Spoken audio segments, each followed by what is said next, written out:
এই লোকটি ব্যাংক থেকে 2 কোটি টাকা ঋণ নিয়েছে, কিন্তু এত টাকার দেনা সে শোধ করতে না পেরে নিজেকে শেষ করে দেওয়ার জন্য নদীতে ঝাঁপ দেয়। তবে ভাগ্যক্রমে সে মারা না গেলেও নদীতে ভেসে ছোট্ট একটা দ্বীপে গিয়ে ওঠে, কিন্তু এরপর সে আর খুব সহজে ওই দ্বীপ থেকে বের হতে পারে না। যে জীবন সে শেষ করে দেওয়ার জন্য মরিয়া হয়ে গিয়েছিল, এখন সে জীবন বাঁচানোর জন্যই আপ্রাণ চেষ্টা করতে থাকে। যদি আপনি আপনার জীবন নিয়ে হতাশায় ভোগেন, তাহলে আমার অনুরোধ থাকবে একবার হলেও এই গল্পটা দেখুন। আর হ্যাঁ, আমাদের সিনেমন চ্যানেলটি সাবস্ক্রাইব করতে ভুলবেন না কিন্তু। তো চলুন গল্পটি শুরু করা যাক। কিম হিয়ং একটা ব্রিজের উপর দাঁড়িয়ে আছে নিজেকে শেষ করে দেওয়ার জন্য। যখন সে নদীতে ঝাঁপ দিবে, আর ঠিক তখনই তার মোবাইলে একটা কল চলে আসে। সে আসলে ব্যাংক থেকে 75 লাখ টাকা ঋণ নিয়েছিল, তবে কয়েক বছরের সুদে আসলে তা প্রায় 2 কোটি টাকা হয়ে গেছে। আর তাছাড়া তার চাকরিটাও চলে গেছে। সে এত টাকা কিভাবে পরিশোধ করবে কোনো উপায়ন্তর না পেয়ে তাই সে নদীতে ঝাঁপ দিতে চায়। ব্যাংক কোম্পানি থেকে তখন কল করে তার কাছে জানতে চায় যে সে আসলে এই টাকাগুলো কবে পরিশোধ করবে। সে তখন কোনো কিছুই না বলে মোবাইলটা কেটে দিয়ে সোজা পানির ভেতরে লাফ দেয়। আর এর কিছুক্ষণ পরে দেখা যায় যে সে আসলে ছোট্ট একটা দ্বীপের তীরে অজ্ঞান হয়ে পড়ে রয়েছে।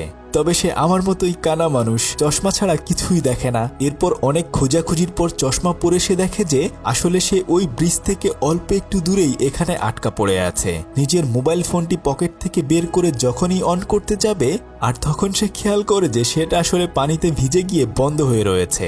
আর তখন সে নিজেকে বলতে থাকে, আমি হলাম একটা আস্ত বলদ, শান্তিমতো মরতেও পারলাম না। তখন সে দূরে তাকিয়ে দেখে যে রাস্তার পাশেই অনেক বড় 63 তলা একটা বিল্ডিং রয়েছে। এরপর সে মনে মনে বলতে থাকে, আমি যদি নিশ্চয়ই ওই বিল্ডিং থেকে লাফ দেই তাহলে নিশ্চিত মারা পড়ব। তখন সে ওই বিল্ডিং এর দিকে হাঁটা দিলেই দেখতে পায় যে আসলে তার চারপাশ দিয়েই পানি রয়েছে। সে অনেকগুলো পথ দিয়ে ওখান থেকে বের হতে চায়, কিন্তু তবুও সে আসলে বের হতে পারে না, কেননা সে একটা দ্বীপের ভেতরে আটকা পড়ে রয়েছে। এই তো মাত্র অল্প একটু পথ যে সে পাড়ি দিবে সেটাও সে পারে না, কেননা সে আসলে সাঁতার জানতো না। তারপর সে একটা পিলার বেয়ে উপরে উঠতে চাইলেও আসলে এত মোটা পিলার বেয়ে উঠা সম্ভব ছিল না। তাই সে নিরুপায় হয়ে রাতের বেলায় চুপচাপ করে ওখানেই বসে থাকে। সারা রাত কয়েকটা পত্রিকা মাথায় দিয়ে সে ওখানে ঘুমিয়ে থাকে। সকালবেলা ঘুম ভাঙার সাথে সাথেই সে দেখে যে তার পাশ দিয়ে একটা জাহাজ যাচ্ছে। সে তখন চিৎকার করে বলতে থাকে, ভাই আমাকে এখান থেকে নিয়ে যা, আমি এখানে আটকা পড়ে আছি। কিন্তু জাহাজের একজন লোক তাকে দেখে মনে করে যে হয়তো সে ওখানে মজা করছে এবং তাকে হাই দিয়েছে। সেজন্য সে ওই লোকটিও কিমকে হাত নাড়িয়ে হাই দেয়। সে তখন অনেক চিৎকার করে বলতে থাকে, আরে ভাই আমি এখানে আটকা পড়ে আছি, আমাকে প্লিজ নিয়ে যা। কিন্তু জাহাজে থাকা ওই লোকটি আসলে তার কোনো কথাই বুঝতে পারে না। সে তখন নিরুপায় হয়ে ওখানে বসে পড়ে। তবে এভাবে বসে থাকলে তো চলবে না, তাই সে একটা লাঠি নিয়ে বালির ভেতরে হেল্প লিখে রাখে, যেন দূর থেকে কেউ দেখে তাকে ওখান থেকে উদ্ধার করে নিয়ে যেতে পারে। তবে এভাবে অনেকটা সময় পার হয়ে গেলেও কেউ আসলে তাকে উদ্ধার করতে আসে না। তার মোবাইল ফোনটি যেহেতু ভিজে গিয়েছিল, তাই সে ব্যাটারি খুলে সেগুলো পাথরের উপর রোদে দিয়ে রাখে। কিছুক্ষণ পর পানি শুকিয়ে গেলে মোবাইলের ভেতর ব্যাটারি দিয়ে সেটা সে অন করার সাথে সে খেয়াল করে যে তার মোবাইলে আর অল্প একটু চার্জ রয়েছে। সে তখন 999-এ ইমার্জেন্সি কল করে বলে যে সে হান নদীর পাশে ছোট্ট একটা দ্বীপের মধ্যে আটকা পড়ে রয়েছে। কিন্তু কল সেন্টারের মানুষ ভাবে হয়তো সে তাদের সাথে মজা করছে, তাই তারা কলটি কেটে দেয়, কেননা নদীর ওখানে আসলে ওরকম বড় কোনো দ্বীপই নেই। কোনো উপায় না পেয়ে সে এবার তার গার্লফ্রেন্ডকে কল করে, কিন্তু তার গার্লফ্রেন্ড তাকে বলে, তোমার সাথে তো আমার ব্রেকআপ হয়ে গেছে, তুমি আমাকে আর কখনোই কল দেবে না। এই বলে সে কলটি কেটে দেয়। বেচারা আসলে একদমই ফেসে গিয়েছে। আর এর কিছুক্ষণ পরেই তার মোবাইলে একটা কল আসে। সে মনে করে হয়তো তার গার্লফ্রেন্ড তাকে কল ব্যাক করেছে, কিন্তু তখন দেখা যায় যে সিম কোম্পানি তাকে অফার শোনানোর জন্য কল দিয়েছে। আর তখনই তার মোবাইলের ব্যাটারি শেষ হয়ে যায়।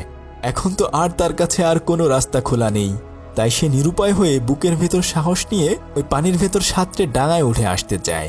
যেহেতু সে সাঁতার পারত না, তাই সে অনেক বেশি ভয় পেতে শুরু করে। তবে কিছুক্ষণ পরে সে যখন সাহস করে সাঁতার কাটা শুরু করে, তখন সে উল্টো পানির ভিতর হাবুডুবু খেয়ে আবার সেই দ্বীপের ওখানেই ফেরত আসে। তখন সে মনে মনে ভাবে, কি বোকা আমি, এখান থেকে গিয়ে তো আমি নিজেকে শেষ করেই দেব, এর চেয়ে বরং এই দ্বীপের মধ্যেই নিজেকে শেষ করে দেই। তাই সে গলার টাই খুলে রশি বানিয়ে সেটা দিয়ে নিজেকে ফাঁসি দিতে চায়। কিন্তু এর কিছুক্ষণ পরেই তাদের শহরে সিভিল ডিফেন্সের প্র্যাকটিস শুরু হয়ে যায়। আসলে এই দিনটাতে তাদের শহরের ডিফেন্স বাহিনীর মানুষজন মহড়া দেয়, সেজন্য শহরের সমস্ত গাড়ি ঘোড়া সেদিন বন্ধ থাকে। যাই হোক, ওই শহরের ভেতরেই জংইয়ং নামে একটা মেয়ে বাস করত। সে আসলে 3 বছর ধরে এই ঘরের ভেতরেই বন্দী হয়ে রয়েছে। বাইরে যেতে তার একদমই ভালো লাগে না। 24 ঘন্টা এখানেই সে থাকে আর অনলাইনে বসে বসে তার নিজের ছবি এডিট করে ফেসবুকে আপলোড দেয়। আর মাঝে মাঝে রাতের বেলায় টেলিস্কোপের সাহায্যে জানালা দিয়ে সে চাঁদ দেখে। তবে বছরের যে দিনটাতে সিভিল ডিফেন্সের মহড়া চলে সেই দিনটায় সে বাইরের সুন্দর সুন্দর ছবি তুলে রাখে। যখন সে ছবি তুলছিল তখন সে নদীর পাড়ে দেখে যে হেল্প লেখা রয়েছে। তবে এর আরও কিছুক্ষণ পরে সে খেয়াল করে যে ওই দ্বীপের ভেতর একজন লোক নিজেকে শেষ করে দিতে যাচ্ছে। এটা দেখেই সে অনেক বেশি ভয় পেয়ে তাড়াতাড়ি ক্যামেরা বন্ধ করে চুপচাপ রুমের ভেতরে শুয়ে থাকে। অন্যদিকে কিম যখনই পায়ের নিচ থেকে পাথরটা সরাতে যাবে আর তখনই তার পেটের ভেতর ঝামেলা শুরু হয়ে যায়। বেচারা তখন পেটের জ্বালা সামলানোর জন্য বনের ভেতর কাজ সারতে শুরু করে দেয়। দুদিন ধরে যেহেতু সে কিছুই খেতে পায়নি, তাই সে ওখানে একটা ফুল দেখে ওটার ভেতর থেকে একটু করে মধু খেয়ে নেয়। ছোটবেলায় আপনিও এমন খেয়েছেন কিনা অবশ্যই কমেন্ট করে জানান। প্রচণ্ড পানি পিপাসার কারণে কোথাও কোনো পানি না থাকার জন্য সে ওই নদীর ভেতর গিয়েই পানি খেতে শুরু করে, কিন্তু তবুও আসলে তার ক্ষুধা মেটে না। তাই সে কোনো উপায় না পেয়ে ওখানে পড়ে থাকা বন্য মাশরুম খেতে শুরু করে দেয়। এভাবে সারাটা দিন পেরিয়ে আবার রাত হয়ে যায়। রাতের বেলা সে আগুন জ্বালিয়ে ওখানেই চুপচাপ শুয়ে থাকে আর কিছুক্ষণ পরপর সে সাহায্যের জন্য চিৎকার করতে থাকে, কিন্তু কেউই আসলে তার কোনো ধরনের কথা শোনে না। তবে সেই মেয়েটি আবার যখন রাতের বেলায় ক্যামেরা দিয়ে সেই দ্বীপের ওদিকে তাকায় তখন সে দেখে যে আসলে কিম মারা যায়নি। পরদিন সকালবেলা সে ওখানে থাকা বিভিন্ন প্লাস্টিকগুলো পরিষ্কার করে একটা ব্যাগের ভেতর গোছাচ্ছিল। আর ঠিক তখনই দূরে সে একটা বিশাল বড় প্লাস্টিকের হাঁস দেখতে পায়। তখন সে রশি দিয়ে বেঁধে হাঁসটিকে টেনে টেনে তার নিজের কাছে নিয়ে আসে। আসলে সে এখানেই এই হাঁসের ভেতর তার ঘর বাড়ি বানিয়ে ফেলে। আর নদীর ওপার থেকে সেই মেয়েটি তার এই দৃশ্যগুলো ছবি তুলে রাখে। পরদিন সকাল হলে সে প্লাস্টিকের বস্তাটা ছিঁড়ে সেটা দিয়ে জাল বানিয়ে ওই পানি থেকে কিছু মাছ ধরার চেষ্টা করে। এভাবে অনেক চেষ্টা করেও সে আসলে মাছ ধরতে পারে না। তারপর সে ওখানে থাকা কয়েকটা হাঁসের বাচ্চা ধরতে গেলেও সেটাও সে পারে না। কিন্তু তার প্রচণ্ড ক্ষুধা লেগেছে, তাই সে তখন আবার ওখানে থাকা মাশরুমগুলো খেতে শুরু করে। এরপর সে একটা গাছের উপরে কিছু পাখির ডিম দেখতে পায়।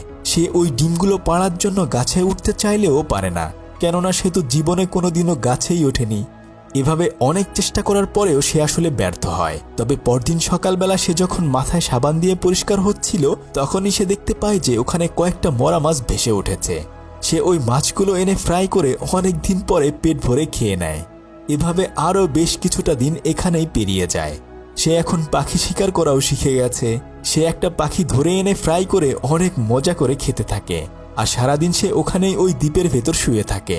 আর এর কয়েকটা দিন পরে তার খুব কাছ দিয়েই একটা ছোট্ট জাহাজ যাচ্ছিল, কিন্তু সে চাইলেই ওখানে চিৎকার করে সাহায্য চাইতে পারত। তবে দেখা যায় যে সে আসলে তাদেরকে দেখে বরং উল্টো দ্বীপের দিকে দৌড়ে একটা জায়গায় লুকিয়ে পড়ে। আসলে সে এই জায়গাটা এতদিন থাকতে থাকতে অভ্যস্ত হয়ে গিয়েছে, তাই সে আর চায় না ওখান থেকে ফিরে যেতে। আর ঠিক তখনই তার পায়ের নিচে একটা নুডলসের প্যাকেট সে দেখতে পায়। ওটা হাতে নিয়ে ঝাঁকি দেওয়ার সাথেই তার ভেতর থেকে নুডলসের মশলাটি বেরিয়ে আসে। আর ঠিক তখনই তার প্রচণ্ড রকমের নুডলস খেতে ইচ্ছে করে। সে তখন নিজের কাছে ওই প্যাকেটটা নিয়ে শুয়ে শুয়ে পড়তে থাকে যে আসলে কি কি উপাদান দিয়ে নুডলস বানানো হয়। আর মনে মনে সে ওই নুডলস খাওয়ার লোভ করতে থাকে। এমনকি সে প্যাকেটের ভেতরে মুখ দিয়ে ঘ্রাণ নিয়ে সে ওই নুডলসের স্বাদ অনুভব করতে চায়। সে তখন দ্বীপের ভেতর থেকে অনেক খোঁজাখুঁজি করে কয়েকটা ফলমূলের বীজ নিয়ে আসে। আসলে সে চাচ্ছিল এগুলো দিয়েই নুডলস বানানোর জন্য, কিন্তু সে আর সেটা বানাতে পারে না। সে আসলে এত বেশি নুডলস খেতে চাচ্ছিল যে রাতের বেলায় ঘুমিয়ে ঘুমিয়ে সে সেই স্বপ্ন দেখতে থাকে। এমনকি সে ছোটবেলায় তার মায়ের হাতের নুডলস খেয়েছে, অফিসেও নুডলস খেয়েছে, এগুলোই তার মনে পড়তে থাকে। আর তখন সে রাগ করে গিয়ে ওই মশলার প্যাকেট ছিঁড়ে খেয়ে ফেলতে চায়। তবে একটু পরেই সে নিজেকে বোঝায় যে যেভাবেই হোক না কেন সে এই নুডলস বানিয়েই খাবে। এভাবে আরও বেশ কিছুটা দিন পেরিয়ে যায়। তবে সে ঘুমিয়ে থাকলেও মন থেকে ওই নুডলস খাওয়ার লোভ ভুলতে পারেনি। ঘুমিয়ে থাকার সময় সে পাখির ডাক শুনে হঠাৎ করে তার মাথায় একটা বুদ্ধি চলে আসে। যেহেতু ওই নুডলসটা কয়েক ধরনের ফলের বীজ থেকে বানানো হতো, তাই সে তখন তার সেই হাঁসের উপর থেকে পাখির বীজটা সংগ্রহ করে নেয়। কেননা পাখিরা তো ওই ফলমূল খেয়ে থাকে, আর সেই বীজগুলোই বৃষ্ঠা হিসেবে সে পেয়ে যায়। এরপর সে অনেক কষ্ট করে সেই দ্বীপের ভেতর জমি চাষ করতে শুরু করে দেয়। দেখতে দেখতে কয়েকটা দিনের মধ্যেই সে পুরো জমি চাষ করে ফেলে। আর এরপরে সেই পাখির বীজটা ওখানে বুনে দেয়। তবে সে এখন আর মরে যেতে চায় না। যেহেতু সে অনেকটা দিন ধরে এখানে একা একা রয়েছে, তাই সে একটা কাকতাড়ুয়া বানিয়ে সেটাকে কোটটায় পরিয়ে ওটার সাথে এসে সারাদিন গল্প করতে থাকে। অন্যদিকে ওই মেয়েটি এখনো মাঝে মাঝেই তার ছবি তুলে রেখে দেয়। এভাবে প্রায় 2 মাস পেরিয়ে যায়। তবে মেয়েটি মনে করে হয়তো ওই লোকটি আসলে একটা এলিয়েন। তাই কিম নদীর ওখানে যে হ্যালোটা লিখে রেখেছিল সেটার উত্তর দেওয়ার জন্য সে একটা শ্যাম্পেনের বোতল কিনে সেটার ভিতর একটা নোট দিয়ে একদিন রাতের বেলা এই প্রথমবার বাইরে বের হয়ে ব্রিজের উপর এসে ওই দ্বীপের দিকে সে সেটা ছুঁড়ে মারে। বাসায় ফিরে এসেই সে বারবার দেখতে থাকে আসলে সে ওই শ্যাম্পেনের বোতলের নোটটা পেয়েছে কিনা। তবে এভাবে আরও 1টা মাস পেরিয়ে যায়। এখন কিম হিয়ং এই জায়গায় পুরোপুরি নিজেকে খাপ খাইয়ে নিতে পেরেছে। সে এখন মাছ ধরতে পারে, গাছে উঠে পাখির ডিম পেড়ে এনে ভাজি করেও খেতে পারে। খাওয়া দাওয়া শেষ করে সে প্রতিদিন তার ওই জমিতে কাজ করতে থাকে। একদিন হঠাৎ করে সে খেয়াল করে যে ওখান থেকে একটা ছোট্ট গাছের চারা গজিয়েছে। সে এটা দেখে অনেক বেশি খুশি হয়ে যায়। এরপর সে জলদি করে ছোট্ট ছোট বোতল খুঁজতে থাকে যেন সে আবার চারাগুলোর গোড়ায় সেগুলো দিতে পারে।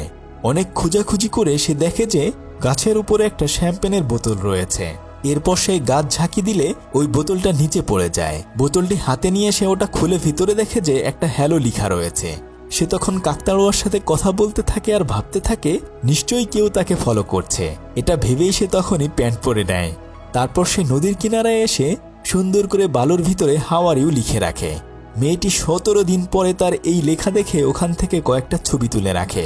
এতদিন পরে তার মেসেজের রিপ্লাই এসেছে, এটা দেখেই সে অনেক বেশি খুশি হয়ে যায়। তাই সে সেদিন রাতের বেলায় সে আবার চুপি চুপি বোতলের ভেতরে একটা চিঠি লিখে সেই নদীর কিনারায় ফেলে আসে। তখন কিম সেই বোতলটি খুলে দেখে যে তার ভেতরে লেখা রয়েছে, আমি ভালো আছি, আপনি কেমন আছেন। পরদিন সকালবেলায় সে তার বাগানে কাজ করার সময় কাকতাড়ুয়ার সাথে একে একে কথা বলতে থাকে।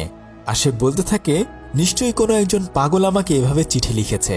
ঠিক তখনই সে ওখানে একটা গাছের ভিতর দেখে যে তার ভুট্টা গাছের ভুট্টা ধরেছে। এটা দেখেই সে অনেক বেশি খুশি হয়ে যায়, কেননা সে এবার তার সেই মজাদার নুডলসটি রান্না করে খেতে পারবে। মেয়েটি দূর থেকে এসব কিছু দেখছিল, তাই সে ডেলিভারি বয়কে কল করে তার পছন্দের নুডলসটি অর্ডার করে সেই নদীর ওখানে দিয়ে আসতে বলে। ডেলিভারি বয় ওখানে গিয়ে অনেক খোঁজাখুঁজির পর তাকে সেটা পৌঁছে দেয়।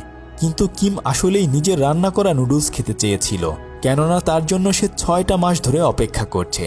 তাই সে এত মজাদার নুডলস সামনে পেয়েও না খেয়ে ওই ডেলিভারি ম্যানের কাছে সেটা ফেরত পাঠিয়ে দেয়। আর দূর থেকে মেয়েটি এসব কিছু ক্যামেরায় দেখছিল। ডেলিভারি ম্যান এসে তখন তাকে সেই নুডলসগুলো ফেরত দিয়ে যায়। তখন সে কোনো উপায় না পেয়ে সে নিজেই ওই নুডলসগুলো খেয়ে ফেলে।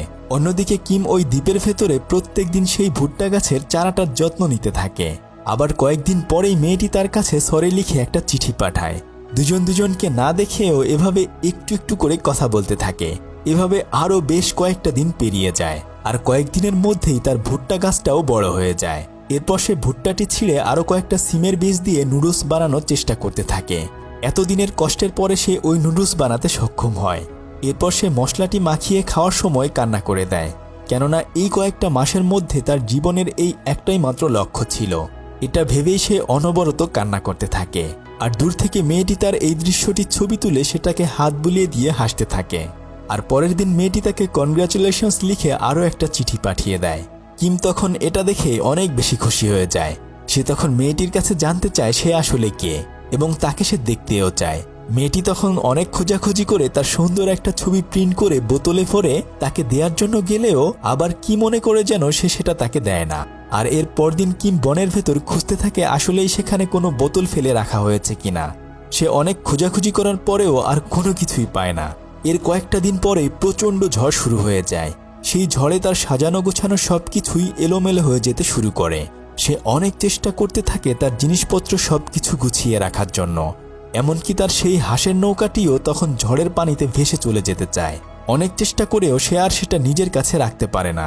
আসলে এতটা মাস সে এখানে ওই নৌকার ভেতরেই বাস করত, কিন্তু সেটাও এখন তাকে ছেড়ে চলে গিয়েছে। যাই হোক, রাতের বেলায় ঝড় থেমে যায়। পরদিন সকালবেলা মেয়েটি ক্যামেরা দিয়ে দেখে যে তার সমস্ত সুখ ভেঙে চুরে গিয়েছে। আর কিম তার ওই সাজানো বাগানের ভেতরে একটা ভুট্টা ধরে চুপচাপ করে বসে রয়েছে। তবে সে এরপর অনেকদিন অপেক্ষা করে ওই মেয়েটির একটা চিঠির জন্য, কিন্তু মেয়েটি তাকে একটাও চিঠি দেয় না। আসলে মেয়েটির কপালের ওখানে কিছু দাগ ছিল। হয়তো মেয়েটি ভেবেছিল যদি ছেলেটি তাকে এইভাবে দেখে তাকে আর পছন্দ করবে না, তাই মেয়েটি তাকে কোনো ধরনের চিঠির উত্তর দেয় না। তবে যেহেতু ঝড় থেমে গেছে আর এরপরে ওখানে কয়েকজন পরিচ্ছন্ন কর্মী এসেছে সে দ্বীপটা পরিষ্কার করার জন্য, তবে এখানে এসে তারা কিমকে দেখতে পায়। আর কিমও তাদেরকে দেখেই ভয়ে ওখান থেকে পালাতে শুরু করে। তারাও কিমকে ধরার জন্য তার পিছনে পিছনে দৌড়াতে থাকে, আর সে সবকিছুই মেয়েটি ক্যামেরা দিয়ে দূর থেকে দেখছিল। কিম অনেকটা পথ পাড়ি দিয়ে দৌড়ে দ্বীপের অন্য একটা পাশে এসে দেখে যে সেখানে আরো অনেক অনেক পরিচ্ছন্ন কর্মী রয়েছে। তখন তারা সবাই মিলে তাকে ধরে ফেলে। আসলে এই দ্বীপে সাধারণ মানুষের আসার অনুমতিই ছিল না, কিন্তু কিম তখন তাদেরকে বলতে থাকে, আমাকে এখানে থাকতে দাও, আমি কারো কোনো ক্ষতি করব না, আর তাছাড়া এখানে আমার একটা চিঠি আসবে। আসলে সে ওই মেয়েটির চিঠির জন্য অনেক দিন ধরেই অপেক্ষা করছিল। তখন তারা সবাই মিলে তাকে পোশাক পরিয়ে ছোট্ট একটা নৌকায় করে শহরের দিকে পাঠিয়ে দেয়। কিম তখন অপলক দৃষ্টিতে ওই দ্বীপের দিকে তাকিয়ে থাকে, আর দূর থেকে মেয়েটি সব কিছুই দেখছিল। আসলে তারা দুজন দুজনকে পছন্দ করলেও কেউই তাদের মনের কথা বলতে পারেনি। তখন মেয়েটি ভাবতে থাকে এবার হয়তো তার কাছে না গেলে আর কখনোই তার সাথে দেখা করা হবে না। তাই সে এই প্রথম মুখ খুলে ঘরের বাইরে বেরিয়ে আসে। অন্যদিকে কিমকে তারা ধরে এনে রাস্তার পাশে রেখে যায়। মেয়েটি তখন অনেক কষ্টে দৌড়ে এসে তাকে আর দেখতে পায় না, কিন্তু তবুও সে হাল ছাড়ে না। যেদিক দিয়ে বাস চলে যায় সে সেদিকে দৌড়াতে থাকে। তবে কিম ওখানে অনেকক্ষণ অপেক্ষা করে কাউকে না পেয়ে বাসে উঠে পড়ে, কেননা সে আসলে এতটা দিন ওই মেয়েটার জন্য অপেক্ষা করছিল। কিন্তু এখন সে ওই মেয়েটিকেও হারিয়ে ফেলেছে, এমনকি ওই দ্বীপ থেকেও চলে এসেছে। তাই সে তখন মন খারাপ করে চলে যায়, আর মেয়েটিও ওই বাসের ওখানেই চলে আসে। আর ঠিক তখনই বাসটিও ছেড়ে দেয়। তখন মেয়েটি ওই বাসের পেছনে পেছনে দৌড়াতে থাকে। তার সামনে থেকে হঠাৎ করে বাসটি চলে যায়। সে অনেক চেষ্টা করেও আর বাসটিকে ধরতে পারে না। তখন সে নিরুপায় হয়ে কান্না করতে থাকে। আর এর কিছুক্ষণ পরেই ওখানে সেই নাগরিক শৃঙ্খলার সাইরেন বেজে ওঠে। আর তখনই বাসটি রাস্তার মধ্যে থেমে যায়। মেয়েটি তখন অনেক দৌড়ে এসে সেই বাসের ভেতর উঠে কিমের কাছে গিয়ে তার নাম বলে। দুজন দুজনকে এই প্রথম সামনাসামনি দেখেই আবেগে কেঁদে ফেলে। আর এভাবেই আমাদের আজকের গল্পটি শেষ হয়ে যায়। এতক্ষণ আপনাদের সাথে ছিলাম আমি সাদি। ফিরছি কয়েকদিনের মধ্যেই নতুন কোনো ভিডিও নিয়ে। আল্লাহ হাফেজ।